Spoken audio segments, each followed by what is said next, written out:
Good morning. Hey. It's okay. It's a quick meeting.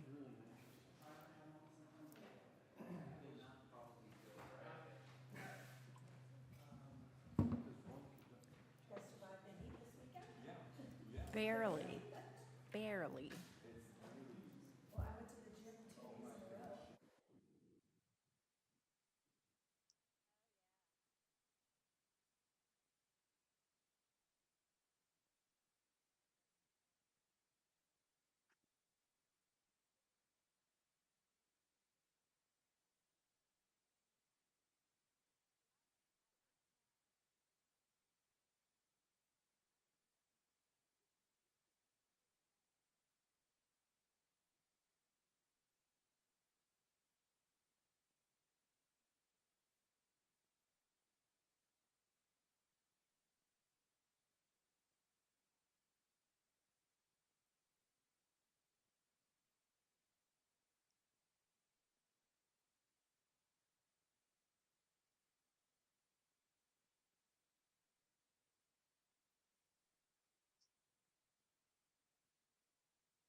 Hmm.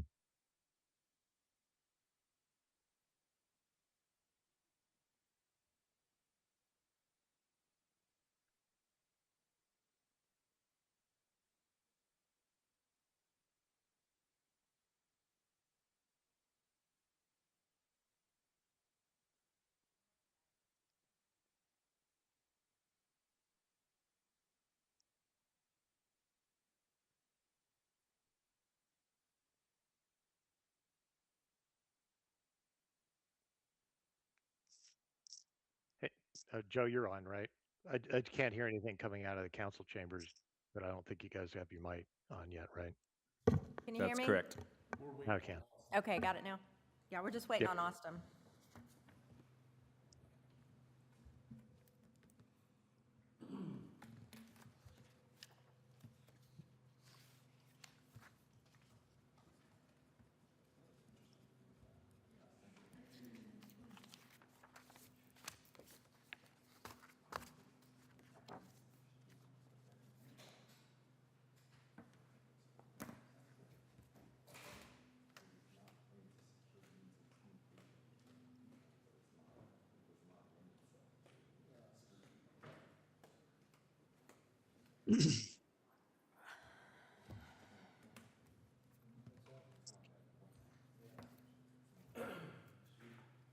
Oh, and at some point, I'm going to have to leave about 9:45, so I'm going to at some point make a motion to be excused, whatever it Okay, is, however I do that. But just interrupt us.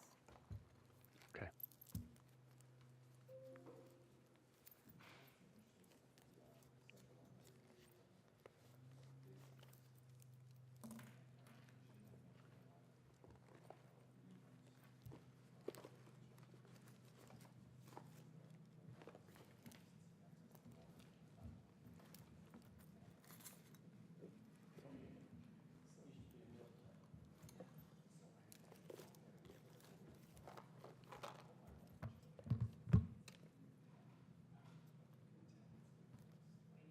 Yep. You want to get started? Okay, we can do that. All right, so good morning, everybody. We're going to start the meeting at 9:09 on Monday, August 17th for the council work session. We need to consider allowing remote participation. So can I get a motion for that? I make a motion to consider allowing remote participation. Can I get a vote? All in favor? Moved. Aye. Aye. Aye? Okay, so we can allow Tom and Joe in. Adoption of the agenda. Can I get a motion to adopt the agenda? So moved. All in favor? Aye. Okay. Adoption of the previous minutes. Can I get a motion to adopt the previous minutes? So moved. Okay, all in favor? Aye. Aye. Okay, motion passes. Updates to previous public comment inquiries, are there any? No, okay.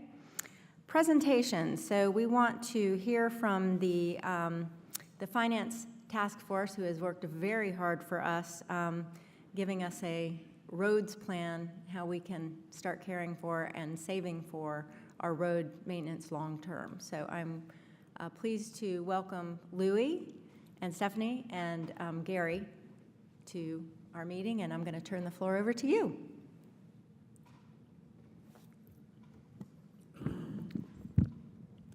Morning. Thanks for having us. So we were asked back in March to come up with a long-term plan for saving for the village for monthly maintenance and then restorative maintenance for the roads, and then to look at some long-term funding for future traffic solutions. So those are kind of the three goals we looked at. So the annual maintenance is fog sealing and crack sealing to preserve the life of the roads. And then the restorative maintenance would be a mill and fill or a full depth reclamation. We got a lot of information from the village, and we kind of honed in on a handful of key source documents to kind of blaze our path. So one of the best ones we have is the Powell bill map. It comes out every July, and it shows what we own, the county, what's private. We also had a presentation for the council work session in February of 2026 that was done by AMT. That was very informative. I think Yes. Yeah. it's green. It's green. Okay.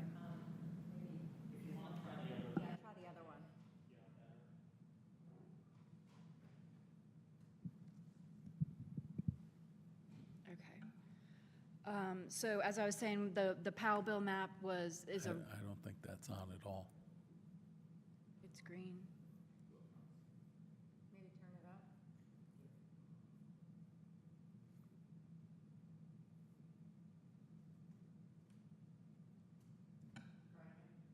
up. So as I was saying, the Powell bill map is probably the best source of really figuring out what we do and don't own. And then the February AMT work session has tons of great information in it on the roads and how much different pieces cost, what the different things are you can do to the roads. And then we received, this was in your packets, we received a survey. AMT does a pavement condition survey. Right now, it's scheduled to be done every 5 years. We can change that and do that however often we want. It's this document in your packet. This is a great information source because of the level of detail of the roads, the condition it's in. So it gives the road, the section of the road that it's between, like if it's between two roads, it gets into that much detail, the score of the road, when it needs maintenance, the maintenance that's needed. And then they've assigned it a target year for maintenance. And that kind of drives everything the village is doing maintenance-wise. So for 2026, for example, the village is going to go by this schedule and only maintain those roads that they identified for 2026, unless you decide to accelerate some of the other later year maintenance into the current year, which we can talk about that in a little bit. And then we also met with the village manager, Christina, before she left, and she brought in a representative from AMT who answered a lot of questions from us. And then we also went out and looked at some of the roads. We took the AMT's document and went to specific roads to see if we could see the difference between the different scores on the roads. So we just, after that, we put together a schedule of what we owned when we took it over. So up until 2019, we only owned a couple miles of roads. And then in 2019, it jumped up to about 8 miles. And then 21, 22, it jumped up to about 17 miles. So those are some pretty big jumps there. You know, I don't think I need to go through this in detail. But, so we currently own 23 miles of roads. The goal is to take over all 30 miles of roads that are in, that were in Marvin's purview. That's not including new neighborhoods. So it will be more than 30 miles of roads once you start adding in all those new neighborhoods. Yeah, okay, covered that. So based on presentations and conversations with AMT, the estimated maintenance expense per mile is in today's dollars, is $45,000 per mile. And that's for the fog sealing and the crack sealing. That's what they consider maintenance. And then the estimated life of that maintenance is 5 years. So what we need to do is have the roads that Marvin owns on a rolling 5-year maintenance schedule. And then, as I mentioned before, AMT does their PCS every 5 years. And then this schedule that they put together for us drives what we're going to maintain every year. And they go out to whoever they're going to contract with to do that maintenance. And they tell them, this is the number that we have for this year. So if it's like $160,000, they say, we need you to do this work, and it has to come in at $160,000. And all this, if you go through the detail on that schedule, it's year by year, each road, and what the dollar amount is per year. Is the 4% inflation a historical number? The 4%, it's a guesstimate on what inflation's going to be. That's the 4% that we used. I was just curious how fast road repair inflation goes. So it's really hard. We tried to ask a lot of questions, and we asked AMT, we asked a lot of different people what information's out there for road expense, how fast is this growing, and nobody really knows. Like, we're kind of, no one like us is doing this. And so I think we're maybe jumping up slightly ahead to the restorative road spreadsheet. So going from the preventative maintenance, then we thought, how can we create a systematic approach, easy enough to use for staff, but flexible enough because we know new communities are coming in, we know things are changing. So our task force developed probably the next thing you're looking at, which is the restorative road cost estimate spreadsheet. This is something that we gave to the staff that they could use. And you brought up the 4% inflation estimate. That's an estimate. Obviously, every year that changes. In 2020, inflation was 9.3%. This year, the latest average from the Fed is about 3.5. And so this model was constructed or conceived to be flexible. And so if we want to start going into the restorative work, that's one area. The village has historically maintained preventative and has done crack seal. They have not, to our knowledge, and we were told that there has not been a restorative model or a restorative approach with a restricted account where monies have been set aside specifically for the restorative work. So we came up with this approach, and we can get into one of the things we did was not all roads are equal. Not all roads are break down at the same time. The estimate that AMT provided you all in September used a 20-year life for the roads when mill and fill would be required. We went through the work of taking all the roads in Marvin, all the residential roads, even those not even taken over yet, and breaking them into 3 different categories, right? And if you look at the color coding, we have connector cut through, which we used a 20-year useful life. Then we have connector, which we used a 25-year useful life, assuming there's less traffic on those. And then we have the last one, the green column, which is residential. We used a 30-year life. Those are assumptions. Those are our task force trying to come up with a way that the staff in future years could take the roads as new communities come in Are they gonna be a well-traveled road or maybe more of a cul-de-sac, which maybe you can go 30 years?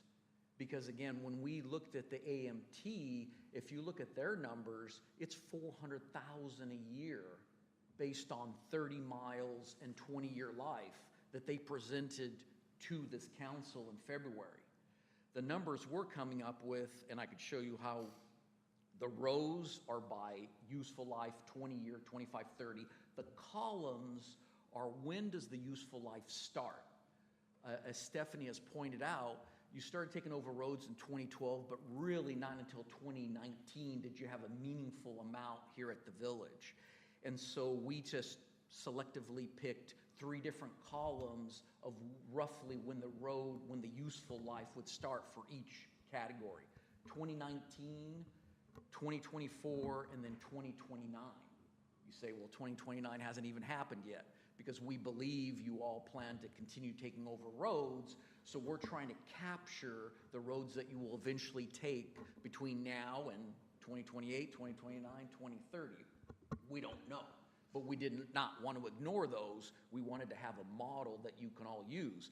And so if you look at the colored spreadsheet, the columns are roughly when the useful life category begins, and then the rows are based on the miles of the road in that category based on our anticipated use of, are they gonna have a 20-year life, a 25-year life, or a 30-year life? So that's kind of explains how that works. These are assumptions. By no means is our task force trying to say that, well, this road's gonna last 25 years and this one's gonna be 30.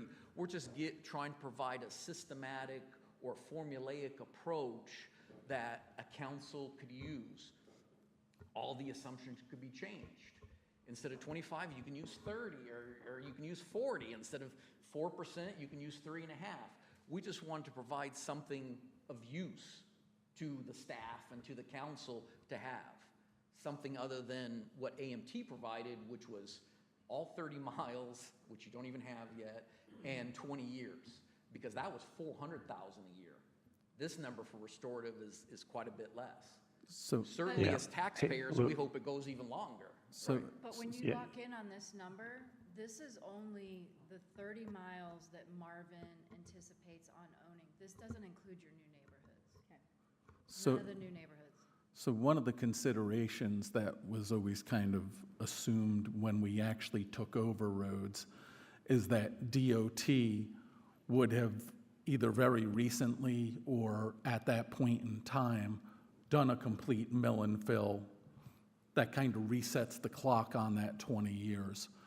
Was that considered into your model, even for what the 9 miles or so that you're proposing going forward? Correct. That's And- why we broke them into the time buckets. The 2019, so the roads taken in 2019, well, we've already run out 7 years of that. And Gary will go over that, because after this, there's actually a detailed cash flows spreadsheet where we're trying to show, and everything ties out, the roads taken in 2019, there's already been some time lapse on that useful life. And that's why even in the ones 2029, we discounted for future value, meaning you don't have to start putting as much away today because you haven't even taken over those roads. So we're trying to be very considerate and mindful of all those different variables, but yet make it simple enough that somebody can look at a one-pager and kind of see everything that's trying to be captured. Maybe it's too simplistic, maybe it doesn't capture enough, but it's something that I think is approximate of the reality of the situation. But as Stephanie mentioned, we know there's new neighborhoods coming in, so these numbers would need to be adjusted. And we provided our categorizations already to the staff so they could just continue the work, if the council chooses, continue to work that we've started, or come up with an entirely different approach. It's by no means the only way to do it. But to your point, John, that's where this Powell bill map comes in, because we don't take over these roads until DOT's done what they're supposed to do, and then DOT gives us this map of what we own. So in all of our schedules, we went through and figured out when every road was taken over, and that's part of the whole aging of which especially taking in the bulk of our roads between 2019 and 2024, let's say, that leads to 20 years out from that. So in previous councils, I think we always recognized that there would be some roads that wouldn't need maintenance as fast, ones that are cul-de-sacs, and I noticed that you guys broke it up into those three tiers to do that modeling. I think in the past, though, council was trying to be more on the conservative side of things in terms of looking at the monies that we would have to accrue, and that's why we were using that 20-year number. Does kind of breaking it up into three tiers and does that kind of create more risk rather than less risk from a financial standpoint of accruing those monies in time? It would almost seem to me like you want to err on the conservative side and kind of assume you're only going to get 20 years, but then if you get 25 or you get 30, that kind of leaves your financial model to say, well, that's good because we didn't account for this over here now, John, that makes a lot of sense, but if that was the case, we were told there was no money set aside for restorative work. So if that was the thought, that's a fine thought, but in practice, we were told there was no money set aside. That's correct. Yeah. There was none. So, I mean, we're actually putting this into practice. We're Yes. actually Correct. saying, we recommend, and Gary will go over, we recommend you having a restrictive capital account with money set aside.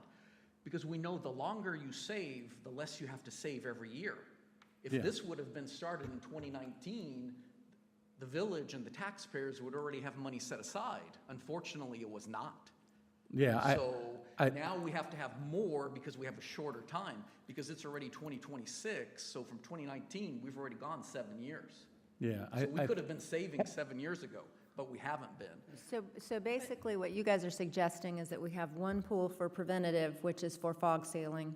Then we have another pool for restorative mill and fill, which we have another line item in the budget for that. But the other thing is, on this model, is you can change your estimated useful life to be whatever you want. We've just given you a framework. Correct. But the thing is, if you put everything at a 20-year life, you're just driving your cost up.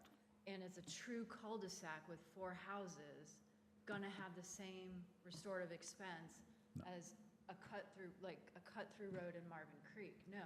So your numbers are not accurate. You can do whatever you want, but they're not reflective of what's really going on. Stephanie, Yeah, first of all, I love the layout, and we appreciate what you've done.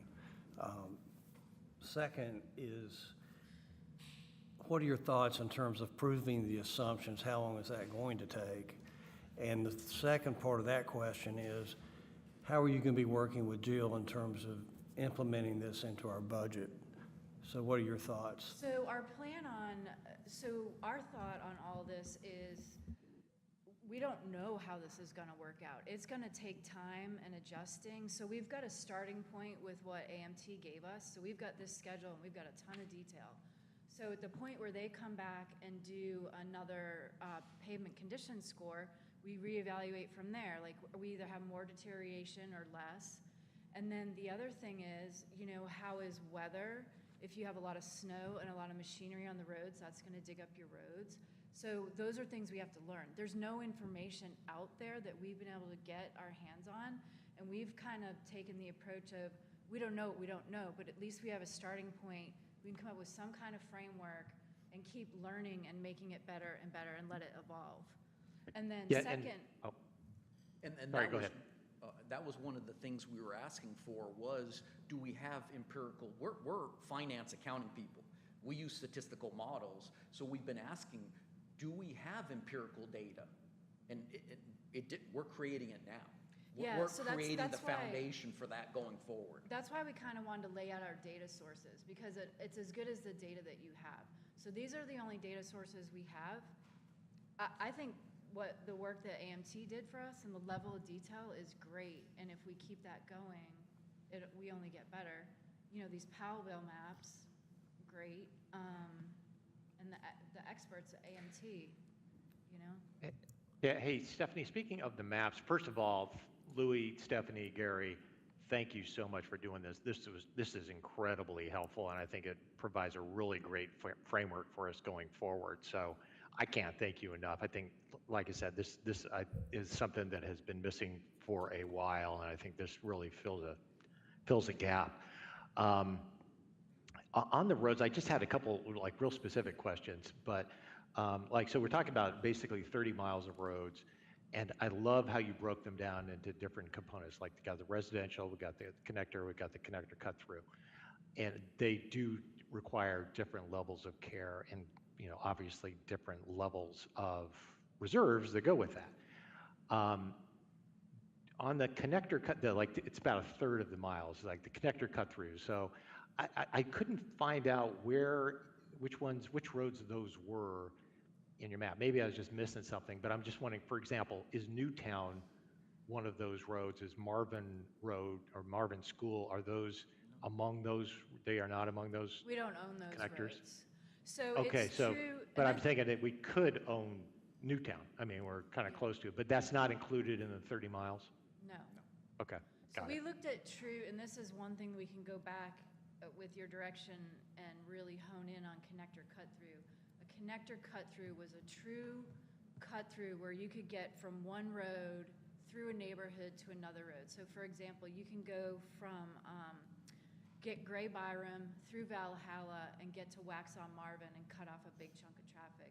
You can do the same thing in Weddington Chase. I can't remember the name of the road, but you can cut through from Providence to Newtown to avoid some traffic. Marvin Creek. Kindlingwood. Yeah, so it's a Wheatville. true cut-through road, no matter the size and the volume of traffic. It cuts through one road to another, through a neighborhood to avoid some traffic. Okay. But like Marvin School, even though that's pretty much all in Marvin, is not included in those 30 miles? We don't own it, so we didn't. These are only roads we own. And That residential. we own today, but that roads that we own today that are, or ones that are in residential areas that we haven't taken over yet? Like I'm Correct. thinking, as I sit here at home, Autumn Blossom is one that Marvin doesn't own yet, but I would assume at some point it'll be, is it included in your calculation? Correct, Tom. What the direction we were given is that the council wants to eventually take over all the residential roads and the HOAs in Marvin. Yeah, So yeah, that's yeah. the 2029 column is trying to capture the goals and the priorities that we heard the council had. So we're trying to just capture that. So yes, part of Okay. Marvin Creek, part of some other HOAs. Okay. So that So it is includes- included. All right, some of what we don't is included, but not all of what isn't. And I don't think that makes much sense, Yeah, but and we do have a detailed file. some of the residential is not included. Okay. And we do have a Or is it? detailed file. We took AMT's file and added to it, which is what we're gonna work with Jill and hopefully get AMT to keep building on, like to expand their file to include our information. Got it. Cool. Yeah, Thank you. there is a very detailed backup to all of this, and we're providing to staff. So and we're hoping, in fact, as Stephanie mentioned, that they continue it going forward. Should the council adopt this methodology, they could just keep adding to it. Great. Thanks. Any other questions? No, I just want to make a quick comment. I didn't have audio when the panel sat down, so first I want to thank everybody for being there. Louis, Stephanie, and Gary, fantastic methodology. Thank you for stepping up and doing this. It's an important service to the village because it really is a big financial liability. Thank you for the clear outline and the free Excel software program you did for us for basically future use. And I want to thank Jill for working well with the group as, to get some of these answers we need so that we can properly plan. I did notice some of the pass-through streets do have a deeper mill. I noticed, which makes perfect sense. Like I noticed in Bridle Path Wyndham Hall, it may go down an inch, but when you go and look at, I can't remember if it was Wheatfield or Grove's Edge, but it's like closer to 2 inches. It's like 1.5 inches, which makes sense because it gets a lot more wear and tear, and I'm sure your cul-de-sacs are not milled as deep. So it's interesting that that's how it's done, but it makes sense from a maintenance standpoint, from a cost standpoint. So, but I want to thank you. Gary to walk through, Real quick, guys, and I'll do this quick. If you go to page 25 of your packet, basically, we did a detailed cash flow of the road expense from a timing standpoint. As we mentioned earlier, we broke it out by the 3 categories and also by the year acquired. And just to reiterate, we're not engineers. We're not road people. We're financial people. We can build a financial model. We can provide you a framework. And so that was kind of our goal, is to give you a framework with a set of assumptions that are easily changed. So if it's 20 years versus 30 years, you change a spreadsheet, it's pretty easy. Page 25 of which of the documents? do you- Page 25 of your packet. so, Ours are We're all in, broken up digitally. yeah, we've got Okay, them it says broken out separate. restorative roadwork cost estimate at the top of it. Item F1. I don't think we have it. Okay, it was in your agenda this morning, but okay. This one. All right, well, I'll give you the highlights. This one? Road The next restorative page. expense. And guys, if you want anything thrown up on the screen, just let me know and I can pull it up, okay? Okay, well, yeah, maybe good. well, I'll tell you, in the, Attachment number 3, and it's page number 2. just in the essence of time, we'll try and make this relatively quickly. The short story is, over the next 33 years, road expense is going to be roughly $20 million. And we broke that out by year, by category, by when the road's going to be acquired. Then we built in a cash flow on top of that, which is a restorative roadwork cost estimate. And it has the road expense by year, and it also has the money set aside each year. And originally, I think there's $200,000 set aside for this year.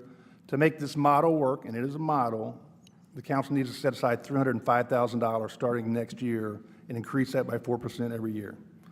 Once again, it's a model, assumptions will change, but given those dynamics, the council, the village should have enough money to save to do this. But to Louis' point, you really need to set up a capital fund now to save money for the road, so it's not a problem in 20 years.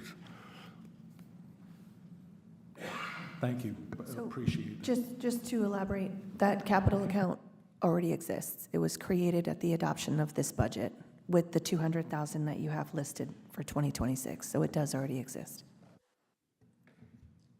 But that's, to Louis' earlier point, that's the only thing that we've set aside for roads to date. Is that right, Jill?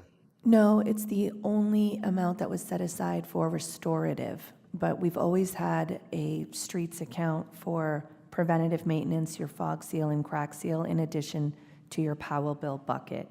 But restorative, which is sort of how this conversation began, because Christina and I approached council about the need to start saving for restorative when you all took office. And then, so that's sort of how this conversation started, and then that account was created at the adoption of this last budget. Got it. Thank you. I think one other thing we'll have to consider as a council, and something that we spoke about with prior council as well, is we originally set up the specific idea of having a dedicated location to put the monies in for the roundabouts. And it was first started with the Waxhaw Marvin Bonds Grove roundabout. The intent was, and whether it, that'll be for this council to decide, is once we have that paid for, whether we kind of redirect those monies into an account specifically for the next roundabout or roundabouts that we might consider, or to move that money directly into seeding the restorative work that we're talking about here. So we already have kind of a dedicated fund where we're putting money for roundabouts right now. The intent for that originally was to continue that on even after that's paid for, and that's something. When will we have to decide that, Jill? Because I know we're pretty close to having the funding for that roundabout done. We have the Bonds Grove roundabout fully funded, and you have an agenda item in this packet to discuss what future roundabouts this board might want to look into doing, or perhaps a different critical intersection improvement. So we will be talking about that today, but yes, you had 1 cent dedicated to roundabouts that our model suggested that you continue that 1 cent after Bonds Grove was fully funded and use that same money for this restorative fund, or add an additional 1 cent if you were choosing to do future roundabouts. Then we would want to keep that 1 cent dedicated to the next couple of roundabouts and add a new penny for restorative rather than replacing it, if that makes sense. And I'm assuming, and in looking at this beforehand, this doesn't address any future roundabouts Does at this not. point or anything. It does not. Yeah, my model does, this one does not. Yeah, this is this was, again, Just preventative restorative. is your annual budget, right? It's like, I'm on the HOA, I'm the vice president of our HOA, and we have our operating account, which is what we do annually, and then we have our capital reserve account, which is for longer-term assets, right? So your preventative of a couple $100,000 and what you all have been putting money aside for, the PAL and the $30 car fee, that's for your preventative annual, right? Then you have to also consider that this child's going to college, so you need a college fund because the people are driving on the roads every day. So you have to feed them and house them and clothe them, and then you have to mill and fill them, 20 years later. So you have two very distinct different needs of monies, and we believe in being transparent with the community and letting them know this is going to be over $20 million. And so the community and the taxpayers need to know you have annual maintenance and then you have restorative maintenance. And this is well over $500,000 a year right now, plus inflation. So just as long as the taxpayers and everybody knows the decisions and the ramifications of those decisions on everybody in the community. And Hunter, can you just clarify how important the discussion we've had around our asphalt and paving contract has been, and the fact that we've actually published that a couple of times and really gotten no responses to get something back in place? Yeah, I mean, currently, right now, I know we've been in talks with Waxaw, and Angel, I believe you also said you knew a company, but like right now, we do not have a current asphalt repair vendor. What was talked about, and that's mainly for the crack seal that's for emergency repairs, certain crack seal projects. But we have like a line item breakdown of resurfacing. I mean, basically it's a itemized amount for each project. But something we did talk about moving forward is for the long-term, like resurfacing or restorative maintenance projects, like we just lump sum, put those out to bid at that time, similar to how we're doing Fog Seal this year, which we basically have a certain amount of miles, put out a RFQ, get submissions back, and we're doing that for, we updated the number, was it, Jill, 250,000 for preventative? We're updating that and going to be advertising that later this year to get a vendor, and we typically get good responses on that. It's those on-call contracts for the emergency repair, which is and certain stuff like that we're currently lacking. Is there a way to leverage this information and kind of, discussion of what our future needs will be, perhaps, to incent further responses that we'd be looking for from these competitive bidding situations? I don't know that this information will help anybody bid on us. I think this was the reason we went out for the GO bond. It's very difficult to get people, these companies, to want to come out and mobilize for what they consider to be a $200,000 a year contract. The goal was to get enough funding to do maybe all of the roads at once. Let's get them all done, a much bigger price tag for the contractor.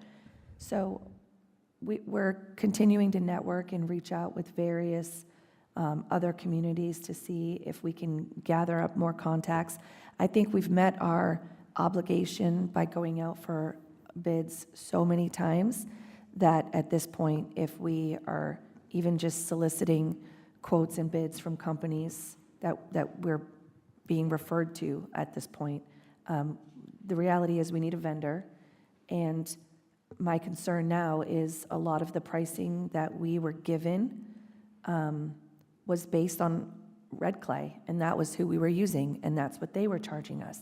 So these models are fantastic, but the pricing could go completely through the roof or out the window, and we're back to square one if we get a new vendor. So that's really what we need to focus on and get that vendor in here so we can adjust the models based on new pricing potentially.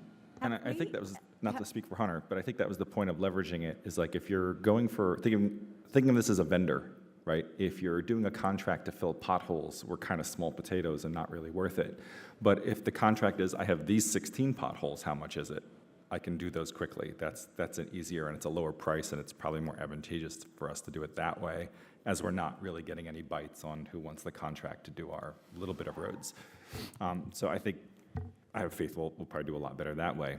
Obviously, something very near and dear to me. This is one of the things I ran on. You guys did a phenomenal job. I think, even though, not to beat a dead horse here, but what I love about it is how adaptive it is, because there's so many variables like weather, right?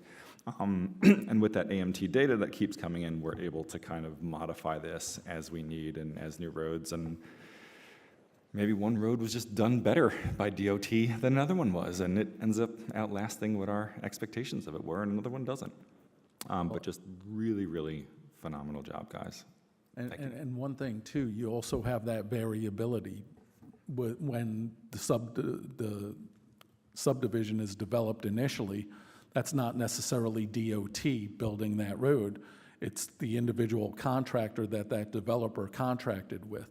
And I know there have been situations in the past, I think Thurl Farms had to replace their roads very, very early on in their life cycle because the developer really didn't do a good job. So you're also kind of playing with those variables that we have to address as well. But I thought it important to bring in that conversation about the challenges we're having with the contract, because, you know, at some point, you know, we do have a big bundle that's coming 2019 to 2022 plus, let's say, an average of 25 years, and that's what we really need to be planning for. At that point, the economies of scale will look a lot better for what we want to put out there, but I feel it's going to be a struggle until then, not necessarily putting the money aside. I think we can find ways to responsibly do that, but to be able to use that money effectively, you know, when you're only doing little bits at a time. Have we looked at, Sorry to interrupt, but, this has been a great discussion, but I need to drop for a different board meeting. So I move that I be excused. all in favor? Aye. Okay. Aye. Thanks, Tom. Thank you all. Bye. Have- So John, to your comment, I would just question, so what I'm hearing being said is, if we passed a GO bond and we did more roads, we'd have better luck finding someone to do our roads. But we don't need to be replacing roads that don't need to be replaced. That's irresponsible financially. Yeah, no, I'm not saying that. I'm just saying that you may be able to bid on something that's over a certain time period, you know, and kind of bundle some of the smaller projects more together that way. And Yeah. I'm not saying we need to go the go Yeah. bond route again, and it may be something we consider in the future, more tailored just specifically to road maintenance or something like that. But So our understanding when we talked to AMT was, like, especially, we just kind of focused on, like, the maintenance piece was the biggest part of their schedule, that they help us find the vendor, and they're kind of overseeing that work and holding them to that contract. That's what we were told. We didn't, this is the first time I'm hearing that you can't find anyone to do the work. Yes. We have bid it or put out RFQs or RFPs, sorry, 2 or 3 times now, 3 times. And what we have, the only place we've gotten a proposal is from the town of Waxhaw. They provided a proposal like last week, and we're just now beginning to review it. So no one's given us a proposal to be here on call to kind of take care of potholes throughout the year, and then to do our fog seal and et cetera, whatever we do during the year. What I'm hearing, and from my experience, you may not want to do preventative every year. You may want to do preventative every 3 years so you have a large volume. But I don't know enough about, I've looked at what AMT has. I haven't looked at what y'all have done, but it sounds great, and Marvin's lucky to have folks like you to do that. But you need a kind of a 5-year plan, and maybe you don't do fog seal and preventative and restorative separately. Maybe you bid it all at once, and they do a little bit of each. So there's a point at which they're not going to bid if it's not enough. And so you've got to get to that however you do it with 23 miles of streets. And you'll figure it out. I think the information you're giving us will help us figure out what is a good schedule and how we might mix that. And we may need to rely on Waxhaw and Matt and his crew to do those emergency patches, and we do everything else under one contract each year, or every other year, or every third year, depending on what the numbers tell us. Have we looked into buying the equipment to fog seal ourselves? Do you know? Yeah, we have looked at some of those things in the past, and Is it crazy money? it's, well, you're also talking about staff, you know, all of those Right. type things. But we know But going it- into it, we're going to have more We full-time. don't have enough of it really to justify the equipment and the staff or as much as we need, kind of the same situation that we have with the vendors. It could be something that we look at again, because the fact that we're not getting vendors to respond to our RFPs, kind of in my head anyway, say that when somebody finally does, it's probably going to be a lot higher than we really want it to be. As we get a new public works director, you know, back in place, I think that'll be a critical conversation that we'll have about that and any other number of things having to do with the road maintenance and so forth. Yeah, I will say, we looked at the cost of just bringing solid waste in-house, and that was huge. And one of the issues we had was we don't have any place to store the trucks and the equipment, nor did we have the budget for the staff and the training and the specific licensing that the staff would have to do this type of work. So the biggest issue in Marvin is, where do we store these? You know, do we have to rent a facility somewhere? What if we can't find it in Marvin? What if it's over the border? And, you know, things like that. Where do we store the trucks and the equipment? Where does that staff work out of? So that's the challenge. But yeah, I mean, I think your point about the public works director pursuing that information, at the end of the day, if we have no choice, then we have no choice. But I do feel confident that we'll find somebody who's able to and willing to work with us and contract with us. You know, to Lehman's point, even if we, instead of doing $250,000 a year, we have to restructure our plans to say, just because of our small size and what vendors are willing or unwilling to do, we're going to have to do $500,000 every other year, because that's what we're willing or able to get a bid for. But we'll continue to see what we can get and adjust accordingly and make it fit and make it work. And just for clarification, on what we've been putting out that we haven't received any bids on is like our on-call asphalt vendor, so that's for like emergency repairs, certain things. The fog seal that we have slated for this year will go out it's a separate contract. And typically, to my knowledge, we've been pretty successful at getting a few of those proposals back. And so that's separate, but I do think over time, as we kind of been discussing, like as we get closer to those big ticket items or certain things, like it may be easier to get a vendor when you have more projects that are on the table for sure. So do we have have we carved out a plan of what roads in this fiscal year need to be fog sealed versus next year and the following? So we're Do we have currently that? working on that. So with the increase in the budget for the preventative maintenance this year, I went to AMT and had, as they're preparing like the contract and the bid documents, making sure that they knew what the budget item was, which then that's going to then obviously increase the mileage. And then I think Michael Lopez, our engineer, I think basically what was discussed is looking at that PCS score and the ones that were recommended to potentially be in a future year, just kind of move it up. So he's working on that before it goes out to bid later this year.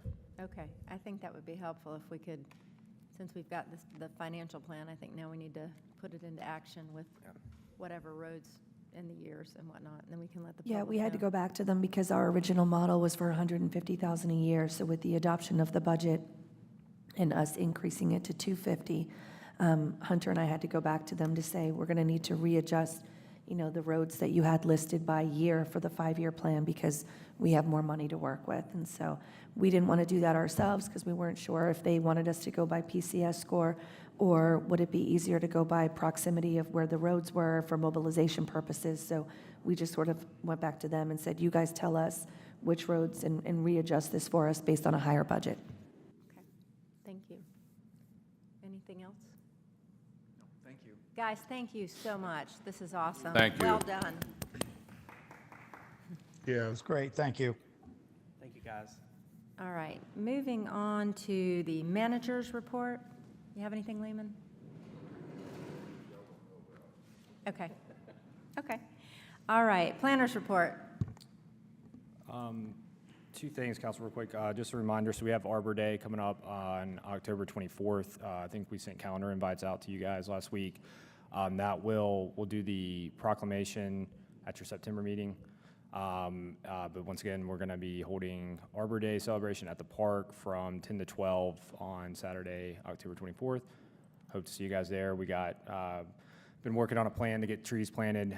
We'll do another educational kind of planting event, but we'll also be planting more trees this year compared to just the one. So hope you guys can make it out, and as well as for anybody listening online in the public, put it in your calendar, and I'd love to see you there. And then second thing, I've been trying to make sure all you guys are aware regarding the kind of playing off the road thing. DOT has been resurfacing those roads in Marvin Creek, Wyndham Hall, Bridle Path, and Providence Glen. I got an update this morning from DOT. They said due to weather on Friday that they would be, they didn't finish kindling wood, so they're planning on finishing that today and then starting with the additional other roads in Marvin Creek today, and hope to finish those by tomorrow. And then they'll be moving on. They should be, I think he conveyed that there's going to be 2 contracting crews for, so basically Providence Glen and Wyndham Hall and Bridle Path will be done at the same time, which should be later this week. So just want to make sure you guys are updated on that. Other than that, anybody got any questions on anything?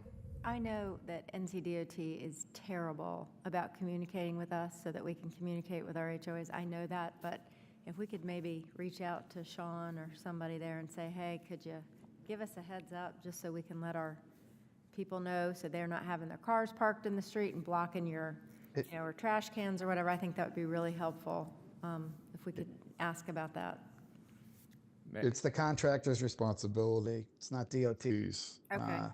Sean had sent a note over a week ago, and I communicated that.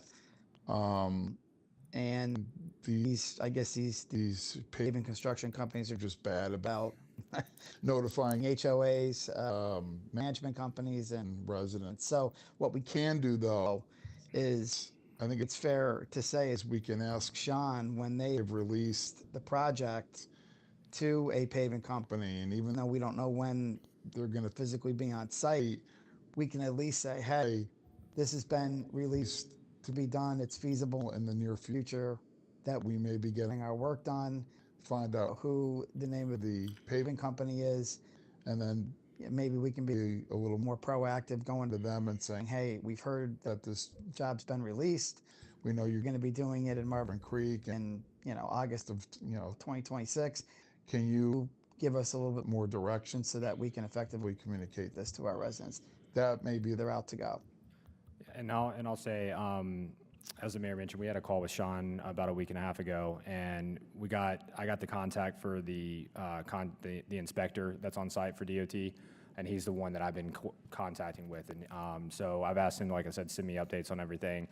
The information he gets, I think I've been trying to send it to you guys when I can, but at the same time, I've been sending it at least to those HOAs to make sure they're aware. So I know Bridle Path, Wyndham Hall, and Marvin Creek, and Providence Glen have all been notified. I even talked to the Providence Glen HOA president on the phone last week. And so once I get updates here, like I said, I, for the most part, try to make sure that the neighborhoods are also updated just so they can keep their residents aware. Thank you. Yeah, great. Thanks. Anything else? Okay. Public Works. Hi. Just some quick updates for Public Works. As you can see, there's a lot of activity here at Houston Ross Park. The pond is still being installed. Hopefully, it will be wrapping up in the next week or so. And I know I'm maybe worst case. maybe this week, but if not, in the next week or so. And then we have a lot of components and moving parts that have to happen upon completion of that, everything from electric to irrigation to planting, actually filling it up and all of that good stuff. So lots happening. You'll continue to see lots of activity, and it will, again, look beautiful once it's done, but it is a construction zone. And then, other than that, just kind of what we've already touched upon today, we're continuing looking for vendors, not just for the potholes, but also for long-term maintenance that we have planned for this year. And we also do have an executed contract for the stream rehabilitation, so that is mobilizing this week, and that work will begin as well. They have a tight window that they need to get certain things done based on our contract, so that work is beginning, and we would see mobilization of that this week as well. Is that fair to say, Lehman? Okay. Other than that, I think that's all I have for Public Works. I have a question for you, Jill. We had some people in Amber Meadows come to us and tell us that the trees that are hanging over the sidewalk are a visibility problem on Tom Short. Is that something, like, we have to take care of that, right? I don't know, I defer to Hunter. Is that, are we responsible for those trees over Tom Short? Over the sidewalk? So from over the sidewalk, like, since we maintain the sidewalk, like, we would be responsible for maybe any safety concerns regarding over the sidewalk. When it gets over the tree or over the road and it being a visibility or any safety concern over the road, should be DOT. I was notified. I did put in the ticket with DOT. You did, okay. And I'm gonna call Sean today about it to try to figure out, once again, regarding Tom Short, a better way to communicate when Yeah. some of this work, because I've been going to, her name's Amelia, she's the, I always get these backwards, but she's the the district engineer, which Sean's the assistant district engineer or division engineer. Essentially, Amelia is the one that's in the Monroe office over Monroe and Anson County, but Sean's over her. And Amelia sometimes gets back to me pretty quick, sometimes doesn't. So I'm gonna give Sean a call today about that, and then just try to figure out a better, communication channels on when we get some of these complaints and things, on how we need to send it to them to make sure it gets addressed. Thank you. I was also sort of anticipating that once, after the last meeting, we discussed that we were going to be pruning and cutting back trees in some areas where there was potential safety concern. I had a feeling that we would hear from more and more people in the village that want us to do the same. We did mention at the last council meeting that it is something that staff is going to take a larger look at. We've already had conversations about increasing the budget for this next year, similar to the plans we've put together for sidewalk maintenance and other things. We do have to come up with a plan for tree pruning and maintenance, especially over roadways and when visibility. I know that Matt, our Public Works Superintendent, also working with Hunter, is going to kind of go out and put together a list of maybe some troublesome spots. I don't know that any of them constitute an emergency that has to happen this year on top of what we're already doing, because we've sort of maxed out our money. Of course, if council disagrees or if we find that there is an emergency, we'll be ready to act. But in lieu of that, we will plan next year more money in the budget, and then which areas need to be addressed if it's not something NCDOT is responsible for. Jill, let me ask a question regarding trees. There are trees that have been planted by developers maintained by HOAs. And then there are trees that block views that were not planted by HOAs. Do we delineate what Matt and his team do in terms of tree maintenance? What it should be is that we do what's on our rights of way, our streets. Correct. So we would not do that on a DOT street or a private street. I was going to add to what Jill's saying is, as you have new neighborhoods, they're all planting in the right of way. And as those trees grow, they're going to grow out, and you're going to need to limb them up on occasion. So the money might not be for clearing back from the street, like I think most of this is this time. It might be to limb up, so they aren't hitting cars and large trucks and et cetera, fire trucks. So as an example, in our neighborhood, we've got oak trees that are planted on our entrance. They were put in by the developer, and buses run into the limbs. Are those trees that Marvin would handle, or are those trees that Wyndham Hall should handle? That's my question. So, one, right now, your roads are still a DOT road, so I'm going to fast forward to when the village takes them over to answer this question. If they're overhanging in the road, what the ordinance said, like if the limbs are overhanging in an emergency, we can put that on the property owner. Meaning, so if it is on HOA property, we could put it on the HOA to enforce, or we take the approach like we would here where we're pruning for safety concerns along our roadways, like limbing up. And so we would just have to assess to see if it's like if it's an emergency type thing, we can probably put it on the property owner. But if it's like a maintenance thing, it's something that we can probably include in our future pruning schedule for our roads.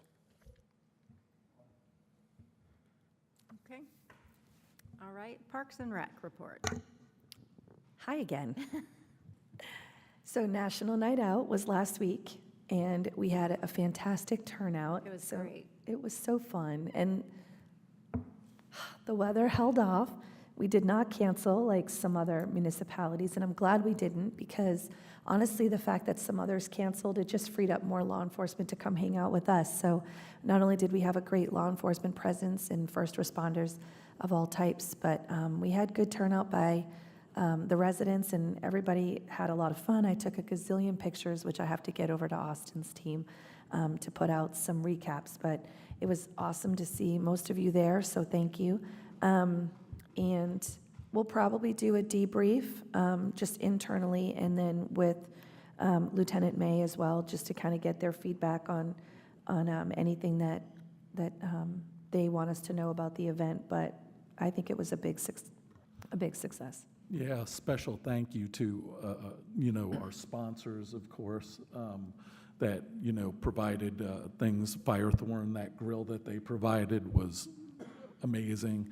All of the staff and volunteers, people from our boards, people from council that, really came out and made it a great event. And I'm really happy that we didn't cancel. It turned out to be great, and yeah, it was an amazing thing. And thank you to everybody, including our special services and law enforcement. Of course, it was a great opportunity to share time with them. Yeah, and definitely a big shout out to the Young Men's Service League. They are so generous with their time, not just the men in that group, but the moms as well. They come every year to help with National Night Out. They come back every year for Friendship Tree, and they're just such a great asset to the village, and I hope that we continue to partner with them moving forward. They're just a great, great group of young men, so thank you to them. We do have some more events coming up. The next one will be the ribbon cutting here at Houston Ross Park, which is scheduled for September 26th. And we're working very hard to get everything done that needs to get done for that. I cannot, obviously I can't promise that the park is going to look as beautiful on 9/26 as it will look next summer when things are blooming and it's not sod and everything's lush, but it's still going to be quite beautiful and quite a stunning asset to this property and just Marvin in general, so we're really proud of it.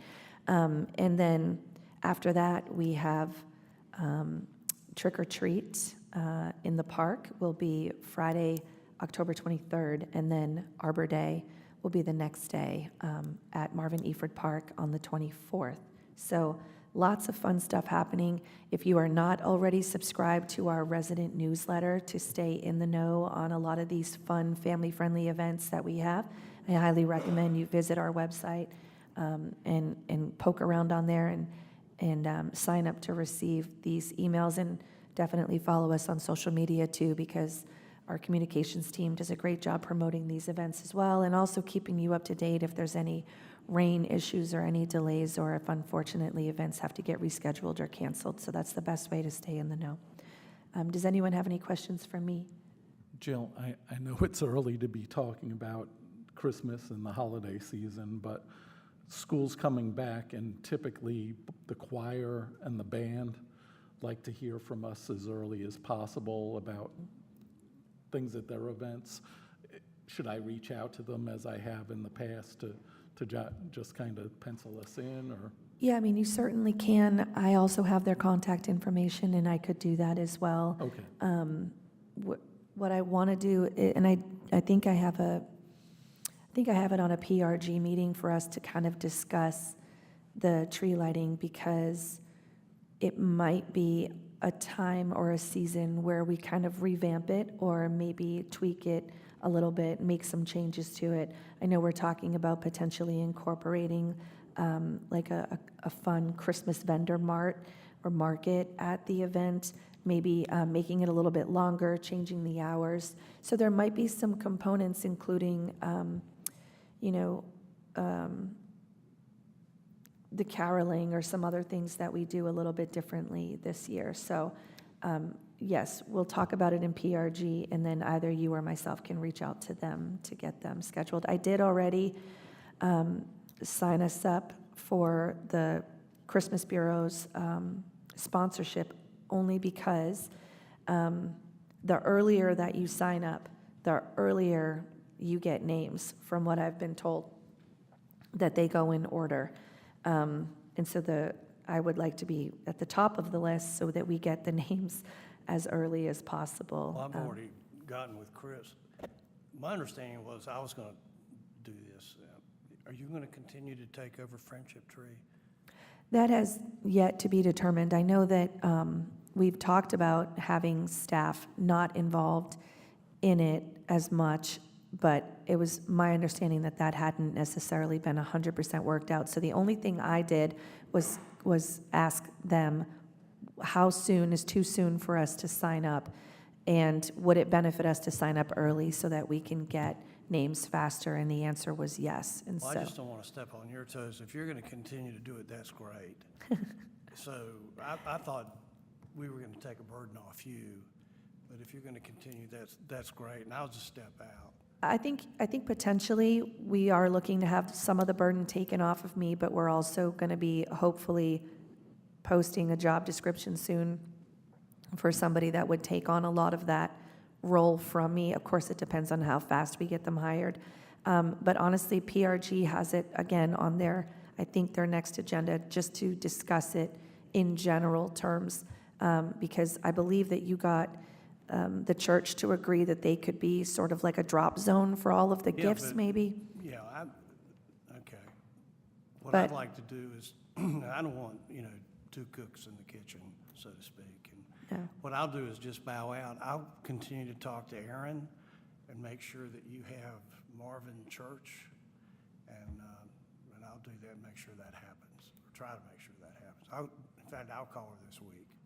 Yeah, Okay. because if I recall, one of the big issues was just us having the place right here to store all those things. And I recall the conversations that Bob had about opening a line of communication with those folks.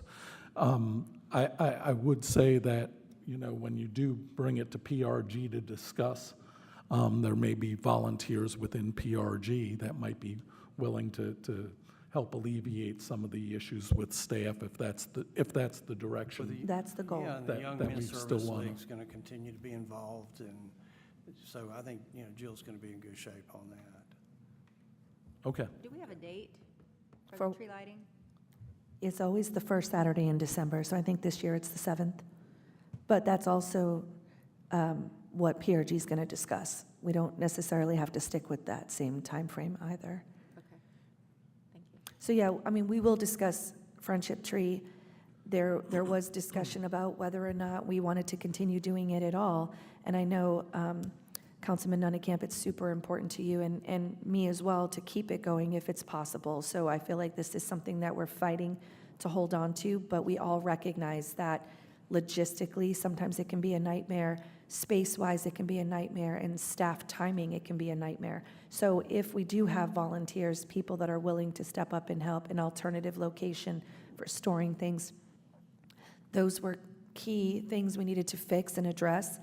In addition, The only thing I have done is make contact with the Christmas Bureau early to see if I had any pull in getting names faster, which is one more That's issue we been one needed of our to biggest fix. issues, yeah. And so that's one thing I've done, is just get us on the list higher ranked, because they do go in order of when you sign up. When they get families applying and they get a list of names, they shoot them out to whoever has agreed to sponsor first. So by getting us in here super early, ideally, we would be one of the first people in November to get a list of names, which would alleviate one problem of 3 that we have.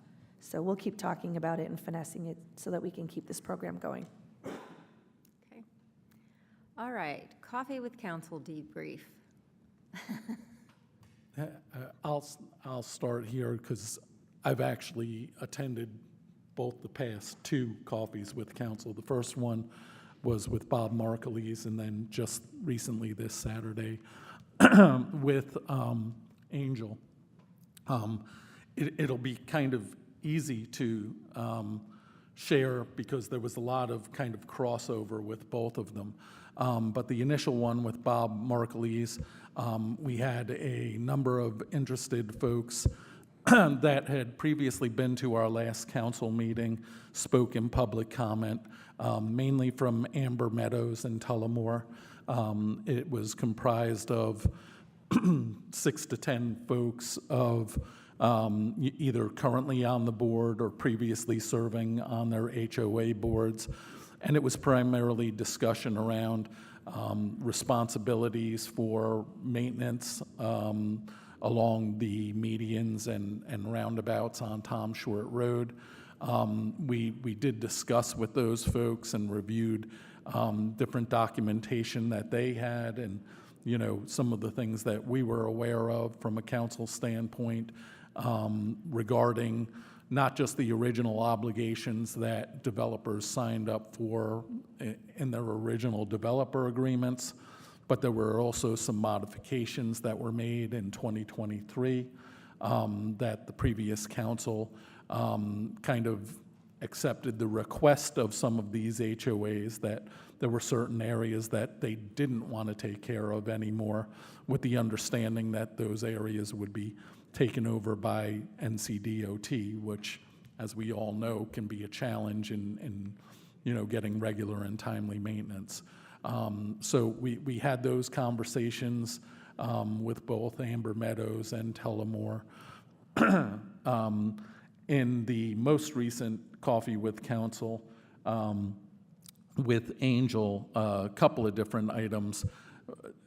The folks that were there from Amber Meadows were again here at this most recent one on Saturday. We didn't hear from anyone on Tullamore this time, but they were still adamant. It's someone that currently serves on their HOA board, that they're requesting that the Village of Marvin take over the regular maintenance of that. We did explain to them that there are some challenges around that, just in terms of our manpower and capabilities to do those things as currently constituted, and also some of our concerns with the fact that, it was something that was originally agreed to by the developer. It was something where in 2023, when, they asked to opt out of it, that there was an understanding that it would be NCDOT at that point. But we said that we'd continue to have conversations and try to investigate any ways that we can help improve the situation down there. And I think we are continuing to do that with NCDOT as well. Also, at yesterday's meeting, Saturday's coffee with council, there was also a large contingent of folks that were from the Heritage at Marvin, about 6 residents that are specifically along the kind of running parallel to Meadowlark Lane, expressing concerns that we had heard previously, Angel had shared, regarding the natural gravel trail that is we've already approved and pretty much are ready to start work on soon. We had a robust conversation about their concerns, some of the interactions that they had when they purchased their properties. We, we did ask for some documentation from them that they did provide us with some information.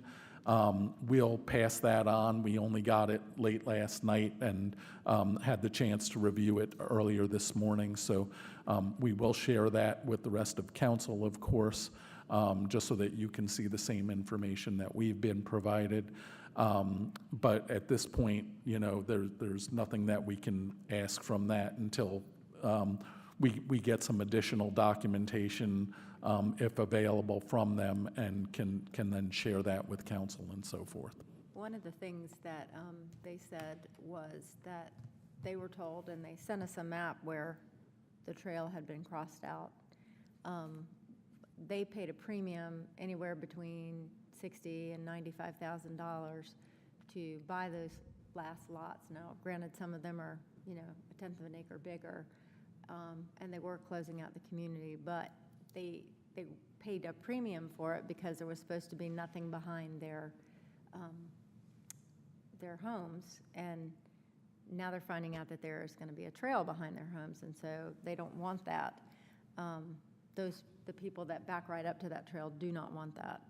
And so, we mentioned that we had talked before about screening and whatnot, but part of the problem is if there's a lot of trees there, not much is going to grow, and we can only plant on the easement that we have. So what they asked us to do is table it for a little while so that they can dig up their documentation that they have from the developer, because they feel kind of like they've been tricked, sort of. I don't know another way to put it, but they thought they were getting something, and turns out they're not getting exactly what they thought they were going to get. So I have to ask, because I know this was on the agenda and it was actually approved by council last week for us to move forward. So I've already issued the purchase order, I'm already cutting the check, and the vendor's already mobilizing. So I don't know how that was all approved last week, unless they are reaching out after you all have already taken that action. that's exactly what happened. Okay. I think it might be a civil thing. And that's what we them. said too. Yeah. We I said mean, that I too. had asked them in the past to try and get any kind of documentation, because, I mean, obviously, right? But I think from our end, we agreed to take the money to build the trail, Yeah. and we're And kind we of bound explained by that. that. We did explain that, but I also told them I would explain this to you all again today, and have you listen. So if we've already signed a contract and we can't table it, then it is what it is. I mean, it would cost you money, you'd have to pay the vendor to demobilize, Okay. and you'd be in Understand. breach. So I don't know if it's worth it for us to take that action for what is probably a civil matter. And for clarification, I'm working with One Jones Homes to have them install additional plantings along the back of those lots as part of the screening, or just like the buffering screening requirements for the original development. So that's hopefully addressing one side of that. And then to your point, we're going to then identify areas once we finalize the route with the trail builder on any other gaps where we can potentially supplement any plantings within our easement. So we definitely are, and I'm happy to also, like, once we finalize that route, meet with those 6 property owners to kind of say, hey, like, we're pulling it further away where hopefully it eases their concern as much as we can. And then we might be able to identify additional gaps of screening that might be needed.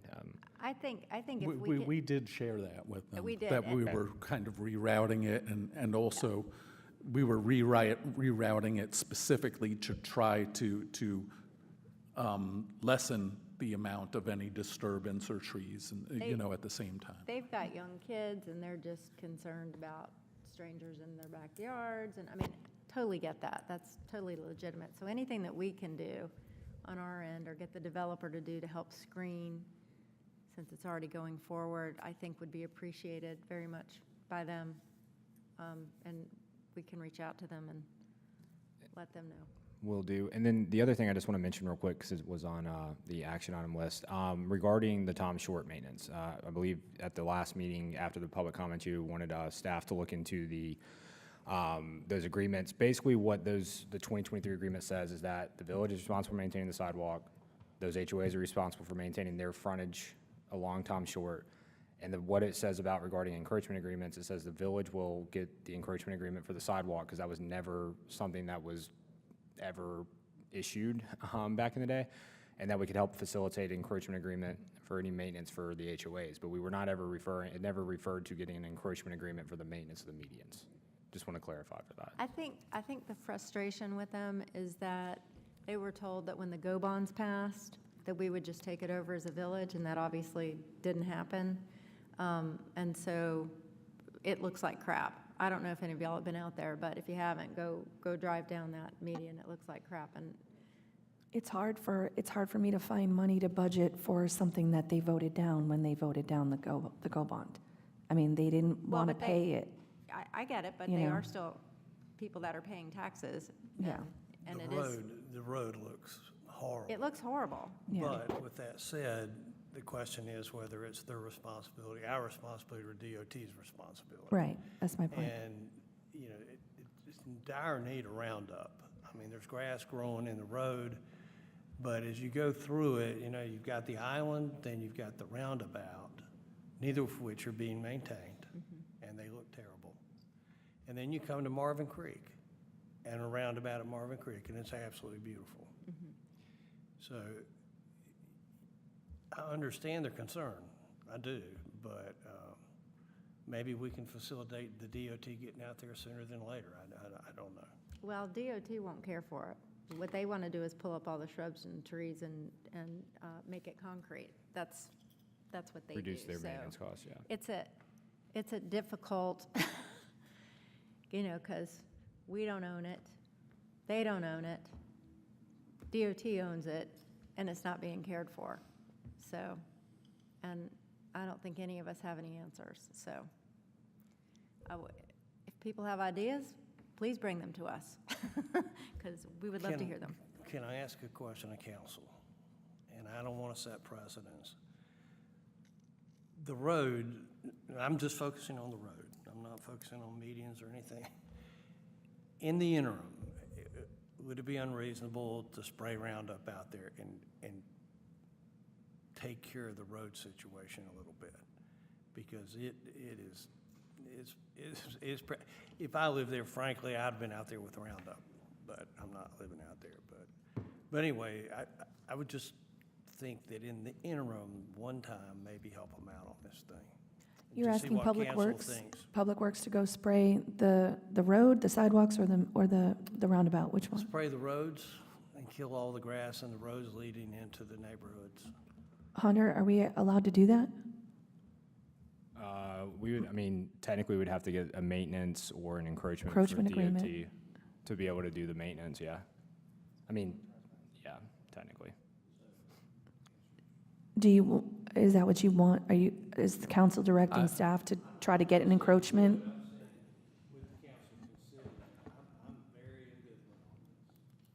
We have considered it, but we're just sort of legally not allowed to. So the question is, if you want us to, we would have to go get an encroachment agreement to be able to do it. I think we would only want to go for the encroachment agreement if we already made the decision that we were going to be taking it over. And I don't think we're at that point, at this point. You know, in the interim of when it wasn't being taken care of, even before the 2023 agreement, there were a group of volunteers from those neighborhoods that did used to take care of it.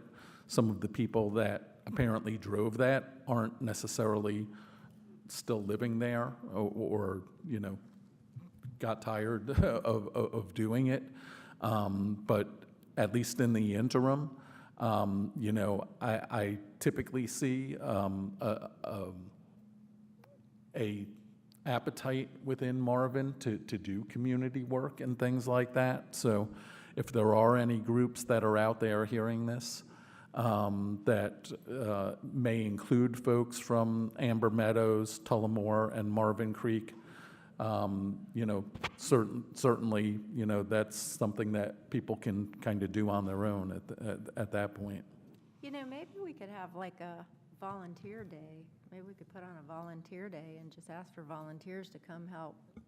Is that something we could do? If it's Still, done by Marvin, You still, The someone still HOA would doesn't- have to do it. Someone still doesn't have an encroachment agreement. Yeah. That's still the pride, still the So same we problem. still need that. I This see. requires like a Batman Just a quick parliamentary Yeah, point. we know, we're running over time. No, it's not time. Okay. Generally, this is supposed to be a report. If you guys are starting to talk about a subject where you may make a decision, your agenda really needs to be amended. Because Okay. you haven't really published that you were going to even consider a decision on a topic. That makes sense. Okay. This strikes me as potentially maybe like even an Eagle Scout project, someone who needs to come in and spend a weekend or a week or a couple of days just completely overhauling, landscaping, planting new things, making it look pretty. Again, that doesn't solve the upkeep of it. That is something this neighborhood's going to have to resolve, but maybe if they're feeling overwhelmed by just bringing it up to shape, we get reached out to all the time by people looking for Eagle Scout projects. I'm sure people have contacts in the community with Boy Scout and Girl Scout groups. Maybe that's an avenue to pursue. And Do we need an encroachment agreement for that? I don't know, it depends on, I'm talking about the part that they're currently maintaining, or that at least this neighborhood was. We probably still need one anyway. Okay.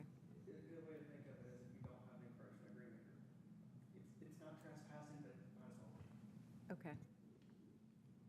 Yeah, I mean, we can reach out to DOT. I mean, DOT might say, yeah, we have no problem if they're doing like a volunteer pickup day, but either way, we'd still want to get their guidance on that.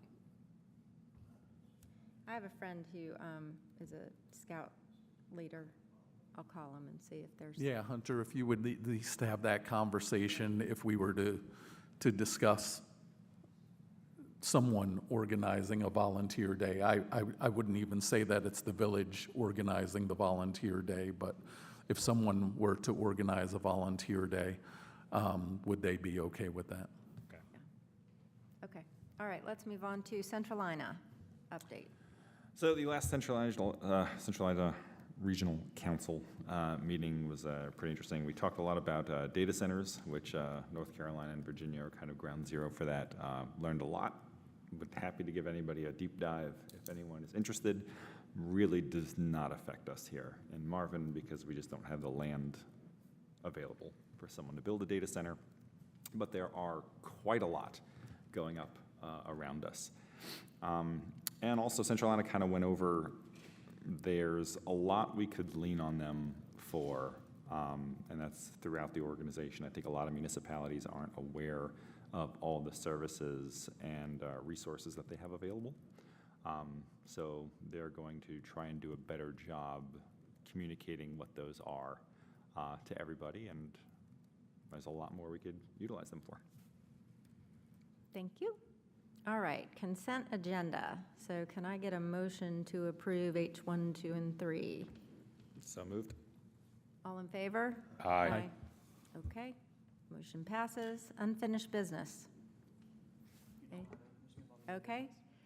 New business. Discuss and consider PRG board recommendation to purchase and install trail access signs at Village Trail. So I'm going to make this really quick, and John, please jump in when you feel good to do so.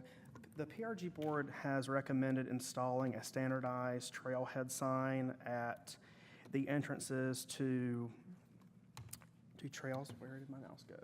There we go. Sorry. I was going to share it on screen. Sorry, I'm clicking on the wrong thing here.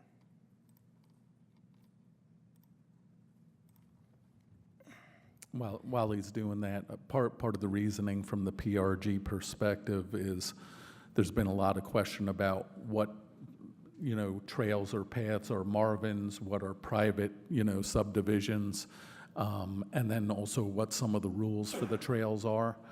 And, essentially, we do feel it's important, and we've had conversations about this previously, about golf court ordinances and signs specifically prohibiting that. We thought the best route to take at this time is to kind of at least have a generic sign to identify kind of the trailheads of village trails that are detailed on our website, and it would include a QR code which would then direct them to not just, kind of the maps of the trails so you can see what's Village of Marvin's versus what might be a subdivisions. But we'll also at least include links to some of the ordinances and things like that about e-bikes or other The things. ordinances, the link to the ordinances is on the no motor vehicle sign that we already have posted. This was just be for, hey, here's your trails, here's your access points. But this is what the board recommended, that started with them wanting to put just a one sign here in Houston Ross, but they said it'd be good to have a standardized sign for all trail entrances in Marvin. Obviously, you wouldn't see these on sidewalks, you wouldn't see them on the loop, but you would see them wherever the village has, you'd see them wherever the village has trails that are not obvious, if that makes sense, trailheads. The only thing I would say about this, I don't have a problem with signage like this for the trails that we have, but I do think we're poking the bear a little bit, and John and I have talked about this with regard to putting something at Houston Ross as we're trying to navigate through some issues with the preserve. So I would not want to put one there right now till we get that figured out, but I'm cool with it in other areas where, you know, if How many have total trail. signs are we talking about? I haven't done the full count, but they're $50 each roughly, I would say. And we actually have and Jill actually stepped out, this is, or she'd want to speak on this. We actually do have an Eagle Scout that has volunteered to do something like this, because we had one in the past do them for the park, so it may not cost us hardly anything. We have the design to give them already, so low cost, I would say, gosh, probably 10, 15 at most, because we already have them for the park. Yeah, I was going to say a dozen to maybe 20 in the long run. One of the good thing is, if this is something that you guys want to do, we have something standardized for future use. Yeah, as much as anything, we just think it's important because we don't want people thinking they're going on Village of Marvin things, but going on private people's. property. So I think we wanted to better identify them at a minimum. I think it's a great idea. Totally agree with Angel about over here. My only kind of comment would be it might be good to have like the bit.ly URL under it, or a whole bunch of QR code stickers on hand for if and when someone vandalizes that and now you can't scan it anymore. I mean, that's something easily we can do for like a maintenance decision. Just two process questions. Generally, if the PRG board makes a recommendation, I'm going to bring it to y'all. It comes from that board to you guys next. You guys make the final decision. I have told them, because the PRG board likes to come up with ideas and suggest things, and they're just things that we don't budget for. This is extremely low cost and may not have any cost because of the Scout project, but I do want to start getting them more involved in the budgetary process from year to year, just so that we're not getting midway through a year and they have a great idea, but it's not one that we budgeted for. I've got a question. What is a difference between a trail and a greenway?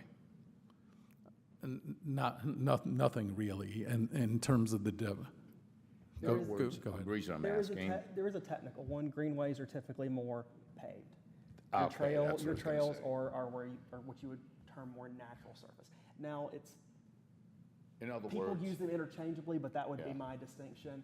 But it's part of everything is part of our greater greenway network, our greater trail network.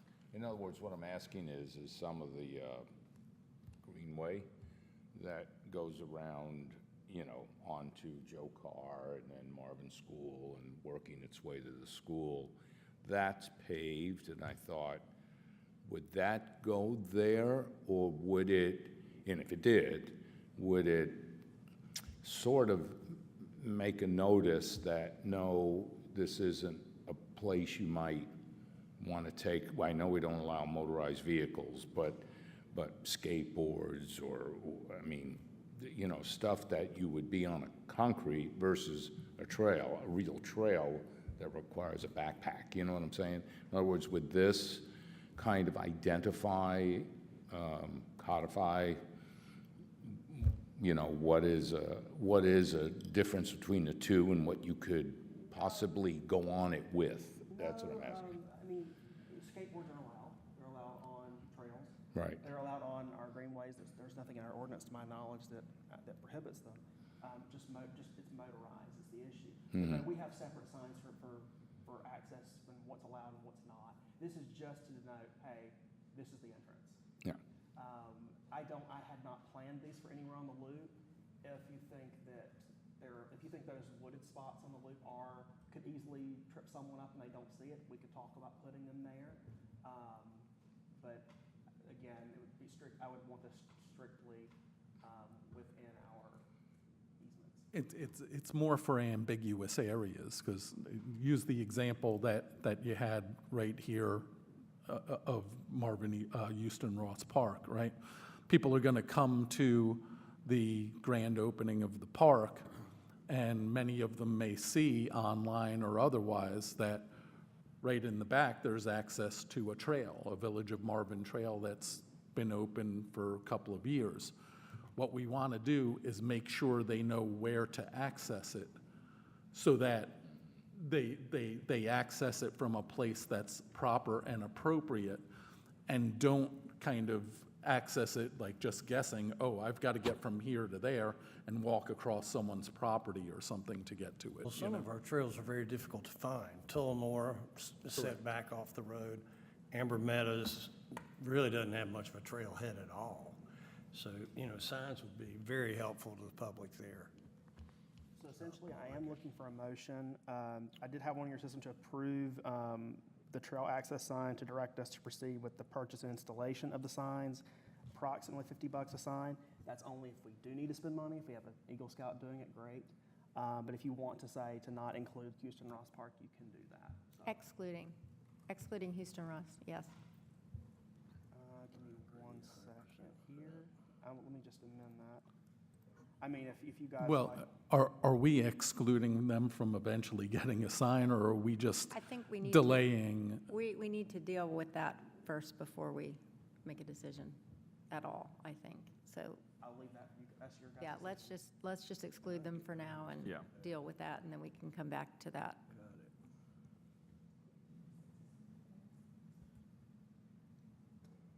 And I told them, Jill, there is an Eagle Scout that is stepping up to, who is willing to do this. No, I'm sorry, I was in the other room, so I was just asking if that was a consensus on Houston Ross Park. I didn't know if there was a vote or I missed it. What do we, They don't want to put a sign at Houston Ross, but this would be for our other trailheads. okay, that's what I didn't know if I missed that, thank you. Okay, so it's the same motion I just said, but excluding Houston Ross Park. So moved. All in favor? Aye. Any opposed? Motion passes. Okay. Discussion of future intersection improvement projects. Okay. So wanted to put this on the agenda for a discussion regarding, we have two intersections that we had 40% design and cost estimates done as part of the Union County Critical Intersection Program done 2 years ago. They're for the intersections of Joe Carr and Marvin and Stacy Howe and Waxhaw Marvin Road. We briefly discussed this at the last council meeting, and but in short, we have these two intersections that need improvements, and we put them in the CIP and broke them out that you guys adopted earlier this year. But wanted to get some feedback on one, the recommended intersection improvement project, and then two, with talking with Jennifer Stafford from CRTPO, the discretionary funding application process opened up today. And I could go ahead and submit both of these to get funded and scheduled out. With talking with Jennifer, she said that we could align what fiscal years that we kind of have it in the CIP. So just kind of looking for a little bit of discussion on that. Any questions, really quick, high level, before I go into the breakdown? Yeah, so are you looking for, like, it would be very difficult for us to kind of bite off and chew on both of these at the same time from a financial perspective. So would you be looking for us to kind of prioritize one over the other? And if so, I think the one at Joe Carr and Marvin Road is probably, do they provide guidance on which ones they think is the more critical one? So like I said, I think we can potentially apply for both. I'm gonna basically what I'm looking for today, if a consensus of council is good with it, is for me to have my application meeting with CRTPO and potentially submit both of these projects. Regarding the breakdown of the fiscal year, we have it broken down in the CIP, which we are prioritizing Joe Carr and Marvin first. We have that originally kind of slated out between fiscal years 27 and 28, all the way to 2031, 2032. Those cost estimates are based off, and I believe I put these in your packets, based off the roundabout alternative and using the future project cost summary that was provided as part of that the critical intersection plan that does include inflation and stuff. The one thing we noted in the CIP was that, and so currently estimated for a roundabout at Joe Carr and Marvin, we estimate 1.5 million would be our 20% share of the project. And then for a roundabout at Stacy Howe and Waxhaw Marvin Road, we push that out further past that 2031, 2032 timeframe. And it's an estimated about almost 2.2 million. And that's based off of the inflation cost breakdown that was provided. So with that being said, what we did note in the CIP is that we may want to look at prioritizing prioritizing the roundabout at Stacy Howe and Waxhaw Marvin due to cost, because over time, with inflation and stuff, that project's going to be a heftier cost. But we also do have some right-of-way already acquired from the Sage at Marvin for intersection improvement there, on top of the Stacy Howe, Waxhaw Marvin Road. The big kicker is coordination with Providence down south and their gate right there. But that's something I can talk with the county on to see if they potentially have any opportunity to maybe do a similar kind of agreement that we did for Waxhaw Marvin and Bondsgrove. It's like I said, everything's on the table right now. I'm trying to just get where council's kind of thinking on how we want to proceed. I just don't want to wait till 3 years down the road and then we go for funding when we can go ahead and potentially get on the schedule now and have it broken out in those future fiscal years, so we can go ahead and then implement our make sure we had the funds available when the project's ready to go. One of the things, and this is kind of anecdotal, but I've seen a lot more accidents over the years at Marvin and Joe Carr than I've ever seen on Waxhaw Marvin and Stacy Howie. So from a safety perspective, I think that's also something to come into play here. You talk about kind of an entry to Marvin. that intersection is really probably the first one that, a large majority of Marvin use all the time and everything. And I've just seen so many cars kind of go off just past that intersection. That a roundabout there would be, I think, something that I'd want to prioritize, even past worrying about what the different costs are. Now, we've had conversation about the possibility of, as part of this report, that Zoom presentation that was done, that you've included in here, that they were talking about, they would, in terms of a safety, they can go either by the traffic light at Joe Carr and Marvin Road or roundabout. The question I have is, if we applied for funding for a roundabout, okay, at that location, we decided to drop back and go, okay, let's look at a traffic light there. What in that can you drop back if we decide to, whatever, council in the future or whatever decides to go with a traffic light? The other thing I was going to say is then they also brought up, DOT brought up about the need of a traffic light that they thought reducing, issues right there at Firethorn. So that kind of changes the mix a little bit. What's the update on that? Because they notified Christina. I don't know the update on this potential signal to interchange at Firethorn. I know that it was being studied by DOT, but I'm not sure. I don't know if Lehman's gotten any emails from DOT. I wasn't copied on any of those. Yeah. So I don't know what the current status is, but we can try to figure it out. But to answer your question, and I'll get clarification for this, but my understanding would be we could apply for the roundabout, and let's say we have it broken out over the next 7 years is kind of how we submit the application for construction to happen in 6-7 years from now. which is, I mean, I think most realistic would honestly be 5, because those projects move so slow with having to jump through every single hurdle possible for federally funded projects. But, and let's say we get into the preliminary design with our consultant, and similar to the loop, cost estimates are way above what we got here. We could then, I think, look at amending, doing like a supplemental agreement and having the change of scope to reduce it to an intersection. It's still doing intersection improvements at the intersection we were awarded funding for. So I would want to say that that could be an option in the future, but I can get clarification for that. And then, Jill, as far as the funding, I know when we had the finance group here, we had that conversation about how we think we're pretty much near satisfying the need for the Waxhaw Marvin Bonds Grove roundabout. And I think you have this to bring to us at some point. But when we take that 1 penny tax that we're currently dedicating toward the Waxhaw Marvin Bonds Grove one, is there something that we need to physically do to change the name of it, to change the fund? And if we're satisfied that we have enough currently for the Bonds Grove, how quickly should we do that to start accruing those monies? So, yes, once we make a decision that we're going to reallocate or we're going to start saving for the next roundabouts, I would just simply bring a name change before you on the name of the capital reserve fund, because right now it just reads Bonds Grove Marvin.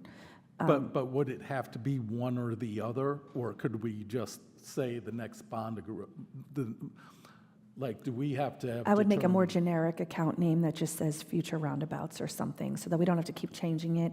At the time, I think we thought maybe this was the last roundabout in the town. So when we named it, we should have rethought that. But yeah, it's just a simple name change that I would put before you. I will say that we did have this in our model. We did have a funding pathway for these that we proposed in one of the many copies that you guys have gotten of this restorative maintenance / critical intersection improvement plan. What I had put in here was that we would be able to start one of the roundabouts, the last one, I had said I recommended pushing it out a year based on just what I thought we could feasibly do with funding. Approve. Yeah, and I'm happy to bring this back up or send this back around or not. I mean, I might have to change this based on what, it's slightly unclear to me at this point how I merge my models with what the finance task force has given you all. So I don't know if theirs replaces mine, if it supplements mine, if we're merging them. I'm not 100% clear on what my next steps are.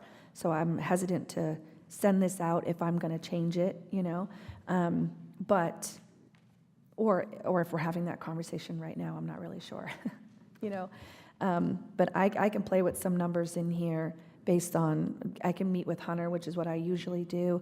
We can look at, okay, what if we go out earlier and we shift these numbers around? What impact does that make in the model? And then we can sort of look at that together, if that makes sense to you, Hunter. Yeah. And what is that penny bringing us right now annually? Based on this fiscal year, I believe the penny was, let me see, I have it open actually, my budget's always open. That was $278,855 is the value of 1 penny today. But obviously that, as long as you keep 1 cent dedicated every single year, it continues to go up in value just because our, the new people being added to our ad valorem tax profile. And then, of course, every 4 years, you'll see a larger spike because of your, the county doing the property revals. So once all the properties go up, the value of that penny goes up as well. And my model was, it was not a revenue neutral contribution to this fund. It was whatever a penny is, no matter what happens with the revals. It would stay a penny. But right now, in this next year, in Could this be our current year, it's first 278, 278,855. Yeah. So I think that's a good kind of benchmark to understand if our portion of the first one is 1.8, then with growth and things like that, we're talking 4 or 5 years at a minimum. Yeah, and the good news about these roundabouts is that the most expensive piece is the construction payment that comes in the third phase. So the planning, design, and engineering is a fairly affordable payment. And same with the right-of-way acquisition, that's a pretty affordable payment. So you can easily cover those payments. Those are not a struggle. It's just making sure that you're saving way more than you need in the earlier phases so that you're building a kitty that when the big payment comes due on construction, you've got the money that you need. And you're earning money on that money. Yeah, exactly. So do we want to pursue a roundabout, or do we want to pursue a light? So both, and so in the report, and I was looking back through this, like I said, both have signaled interchange as an alternative. It is cheaper, however, scoring-wise, long-term, they're not going to score as well as a roundabout through the scoring process for us to receive funding.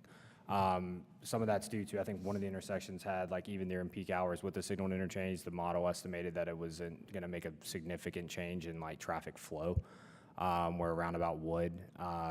And so like that's going to potentially hurt how we're scored to get funded. And like I said, I'm going to send Jennifer all this information and kind of get some guidance from her for a submission. I think the long term, like I said, a signaled interchange may be a short, maybe Band-Aid fix in certain elements, but I think over time with growth projection and continued traffic, the roundabout's going to be the best bang for our buck. Which you might not, I mean, it might be something like, it might be 15, 20 years down the line again, where then we're having to look and make other improvements at that intersection but a roundabout, like I said, is going to stretch that dollar even further. So I'm just wondering though about, because Firethorn came to us and said they were having a major issue trying to go left out of their neighborhood. Would a traffic light not free up some movement so they could get out easier than a roundabout that's continuously having traffic? I'm asking. I think you could see the stacking. Bob and I were talking about this. Once you put a light at Joe Kerr, you could actually start more of a stacking problem working back the other way, especially in the morning, because as everyone's trying to get out of Marvin to Charlotte, once you put a light there, you're gonna, where it used to be the problem at the intersection in Newtown, it's stacked past Firethorn, the opposite way. Mm-hmm. I think you're gonna create stacking problems back toward Firethorn with a light there, in the mornings at least. I do remember the critical intersection report indicating that a roundabout, and Hunter, please correct me if I'm wrong, that the roundabouts were the only option that would eventually not fail. Is that right? So you could put a light in and it would probably make a drastic improvement, at least pretty quickly, but eventually with the volume of traffic that you have, it would also fail. So there's nothing that states, I mean, I know sometimes people don't like to do this, but like this just happened near where I live, where we built left and right turn lanes, for instance, at a pretty decent price tag, knowing a roundabout is coming there in 4 or 5 years and all of that's going to be ripped out. But in the meantime, it creates a much better flow of traffic. So what we could look at, Hunter, maybe, don't interrupt me if I'm, what I think we could look at is how much it would cost to put a light and what year would it fail? Like how much time does it buy us? Because if it's not going to fail for 10 or 15 years, then that's one roundabout that you don't have to worry about for 15 years, if that's how long until it's going to fail. And even if it costs, $1 million to put in, or I don't know how much it's going to cost to put in something there, if you amortize that out over 15 years, it gives you an immediate solution, and it also gives you time to save for the fail-proof solution down the line. I don't know how everybody feels about that, but that is an option to look at, and we could plug that into some models and see where it gets us. You agree? I mean, yeah, it's just one of those things, like I said, it's going to also depend on like scoring, because if that's going to hurt our opportunity for scoring to get funded, I would still rather go for the roundabout. Now, like I said, I'm going to get some of that information and get Jennifer's thoughts on both of those. But yeah, I mean, then that's the only thing is, then that's somewhat of a investment in how we're spending our money, because both of these, like I said, the signaled interchange is roughly half of the roundabout. So you're still spending, you know, from 1.2, you're still going to be spending close, I mean, half to $750,000 or $750,000 of $1 million for a signaled interchange, where then, yeah, if it's potentially that we're going to have to come back into a roundabout, then the cost of that roundabout goes way up, and then we're doubling efforts there. So it just really depends on, there's a lot of different factors there. Cost savings initially, yes, may be fine. It may be something that also can be quicker to get done because of certain right-of-way impacts needed compared to a roundabout. Because definitely the right-of-way impacts for both of these intersections for a roundabout is significant. I mean, there's going to be right-of-way needed, and that's going to take some time to negotiate and get. But a signaled interchange may shorten that time frame to get it done. One thing I'd say from the public perspective, I don't think we've ever regretted a roundabout that we put in. And there was also a corresponding survey that State DOT did with these critical intersection plan studies, where the survey respondents came back 90-10 in favor of a roundabout versus the signal lights. So. Kicker is, you know, trying to prevent the flow of traffic as us being the cut through, as we've talked about forever. And, you know, the development that I see that's still continuing to happen in Waxhaw, coming up and flowing, like I witnessed this morning, if a traffic light were down there at Joe Carr and Marvin, all I kept seeing was this parade of cars coming toward what would be that intersection. You know, I in the past have thought, I want to keep people from coming into Marvin. Well, that would help on the 4 p.m., you know, trail coming in to Marvin. So, yeah, then we would probably exacerbate the parade that comes through in the morning. Then in my mind, I thought, well, would that provide a discouragement? And at the same time, with what's happening on Providence, would people start seeking another way to go and go through the Providence roadway? You know, my concern is if everything was backing up in the morning time down Marvin Road, would they seek, until Providence happens, would they seek another way, which would be probably Marvin School Road and shooting down Ray Road or towards Ray Road? You know, you're trying to find the magic pill. Which there, you have the school traffic in the mornings, you know, which highly impacts that road. Yeah. Well, my opinion is I'd rather just pay something expensive once than do it twice. So if a roundabout is the better thing to do, I think that's what we should do. Well, I agree with that. The other thing is, you know, I keep bringing up these neighborhoods on 521. Roslyn's 2,000 homes, currently under construction. Right across the street, I understand, there's going to be another 850 homes. They're not going toward Lancaster. These people are coming north, and they're going to get off 521 as quickly as possible. And we are a cut-through. So as I look at it, a roundabout moves as much traffic as possible, as quickly as possible. And maybe we can get them through Marvin a little bit quicker. And I agree with you. I'd rather make one larger investment than spend $1 million and it become antiquated, and then we have to reinvest taxpayer money. I'd much rather go with the roundabout. I do have one concern about Stacy Howie because of where that's located. Most of the traffic, I think, is going to be coming from Lancaster, and we talked about going to their county to see if maybe they might help financially with that because, again, we're a cut-through for 521, and I think the bulk of the people, I mean, literally, what is it, like 20 feet, and there's a state line? So I think we should, before we make a decision on that, we should probably reach out to the Lancaster County folks and see if they might be willing to contribute.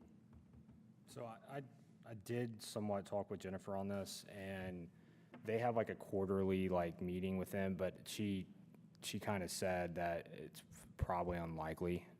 The only time that we'll probably get any funding commitment from them is when like they have one of those subdivisions, like this is how the county got that 25,000 a few years back, of like there was a development going up right across the state line that had to do a TIA. The TIA identified intersections in South and North Carolina that needed improvements, and therefore when the ones in North Carolina, obviously you're dealing with two different government organizations at that point, so they just did a lump sum like fee to the county. Then the county partnered with us for that 25K to use it for one of the, either the roundabout or the critical intersection project. 25K? That's it? Yeah, I think it was Oh my 25,000. gosh. But that was Union County. She's talking about going across state lines to No, I know, but Lancaster. that's what I was using that as an example of like, that's, I think, the only way we're gonna potentially get funding from South Carolina is if like a development, if they have a development that's coming up and their TIA identifies an intersection in our jurisdiction. Yeah, South Carolina puts a lot more of the onus on subdivision roads and improvements around subdivisions and things on the actual subdivisions, and much less on, county or state-maintained road infrastructure. But I'll still, in my email to Jennifer with CRTVO, I'll still ask her, like, what are the odds of potentially seeing if there's a cost share with Lancaster County or South Carolina DOT. We'll see. Doesn't hurt to ask. I mean, yeah, let's at least ask. Yeah. So with that being said, if council's okay with that, I'm gonna, like I said, initiate the kind of getting the information, potentially getting an application submitted for both intersections. Like I said, the application process opens up today, and most likely I'll come back in September before I actually submit anything and make sure we're all on the same page. Okay. Anything else? Austin, can you make sure that that task is assigned to the village manager to reach out to Lancaster County about potential interlocal agreement? Thank you. Okay. Open topics, we have anything? No? Okay. Review of action items?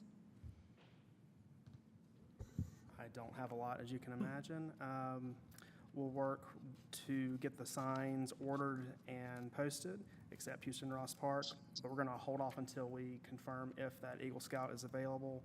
We're going to execute the agreement for the loop that was on the consent agenda. We're going to help advertise that shoe collection drive. That request was on the consent agenda. The manager is going to talk to Lancaster County about an interlocal, and Hunter's going to submit the applications for both of those critical intersections. That's all I got. Okay. Start the process. Do we have any ongoing action items to review? That's always a question. Is there anything you guys want to talk, anything you want to bring up, anything you want to see if there's an update on? I generally update this before each meeting, Okay. so. I don't think so. Okay. Council comments? Anybody got anything? Just wanted to reiterate again, a big thank you to all the volunteers, but especially law enforcement, emergency services that all came out, supported National Night Out. I'm not sure how many hot dogs we went through, but there were a lot of people there, especially during the early parts of the day, and really wanted to thank the rest of council. I think it's important that we have visibility at these events, and always appreciate the extra hand that we can give to staff and folks like that to make these things run properly. But just wanted to especially thank staff and everybody. It was a great event. Well, I want to thank John Barish for being the cook. Yes, And, great hot dogs. I wasn't the only one. Yeah, and Christina Culp and so on and so forth. And the other thing I'd like to comment on is, I think the team that put a lot of effort behind road work for Marvin and doing budget work. And I just want to publicly thank them for all they've done. It was a very good job. Yeah, especially creating a model that we can use going forward, I think will help all of us and Jill. And we can kind of wonder about the little parts and pieces of it, but yeah. Any other comments? No comment. No. I share the same sentiments of gratitude the other council members said. Great job on National Night Out. Thank you very much to the task force. Okay, so I am going to make a motion to recess into closed session per NCGS 143-318.11A56 for negotiating the amount of compensation and other material terms of an employment contract and to discuss personnel. All in favor? Aye. All right, let's go.